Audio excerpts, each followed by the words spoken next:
Okay, so last week I shared about Sada's story and talked about it took her 3.5 years to come to Christ. And that's pretty typical in Portugal, in Europe, probably in a lot of parts of the US, certainly along the coastal parts of the US.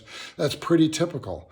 So often we can focus on evangelism as a one-time event, as a proclamation event where we're explaining a four-point outline of the gospel or something like that, which I think is important, and we do that definitely.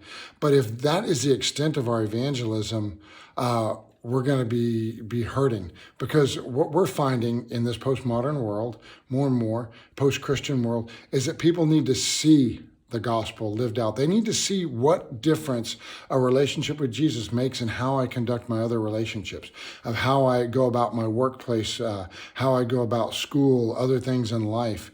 They need to see how Jesus makes a difference in those things.